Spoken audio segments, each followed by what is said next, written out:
புத்திசாலி நரி மற்றும் மாயவனம். ஒரு காலத்தில் மலைகளுக்கும் ஆறுகளுக்கும் நடுவே மிகவும் அழகான ஒரு மாயவனம் இருந்தது. அந்த வனம் எப்போதும் பச்சையாக, மலர்கள் நிறைந்ததாக, பறவைகளின் இனிய குரல்களால் மகிழ்ச்சியாக இருந்தது. அந்த வனத்தில் யானை, மான், முயல், குரங்கு, கிளி என எல்லா விலங்குகளும் ஒரே குடும்பம் போல சந்தோஷமாக வாழ்ந்து வந்தன. ஒரு நாள் அந்த வனத்தின் நடுவில் இருந்த ஒரு பழமையான மந்திரக்கல் திடீரென உடைந்தது. அந்த உடைப்பு காரணமாக வனத்தின் பாதைகள் மாறின, மரங்கள் சுழன்றன. மெல்ல மெல்ல வனம் குழப்பமான இடமாக மாறியது. பல விலங்குகள் வனத்துக்குள் சென்றதும் திரும்ப வழி தெரியாமல் அங்கேயே சிக்கிக்கொண்டன. அப்போது வனத்தின் அருகில் வாழ்ந்து வந்த ஒரு புத்திசாலி நரி இந்த செய்தியை கேட்டது. அந்த நரி மிக பெரியதில்லை, மிகவும் வலிமை கொண்டதும் இல்லை.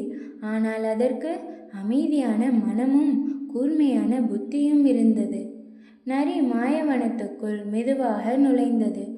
அது சுற்றி பார்த்தபோது மரங்களை கவனித்தது, வனத்தில் பறக்கும் பறவைகளை பார்த்தது, நிலத்தில் நடக்கும் எறும்புகளை கவனித்தது. அந்த நரி புரிந்து கொண்டது, இயற்கை எப்போதும் சரியான வழியை காட்டும் என்று.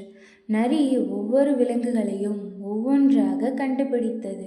பயந்திருந்த விலங்குகளுக்கு தைரியம் கொடுத்தது, அடையாளங்களை வைத்து சரியான பாதையை காட்டியது.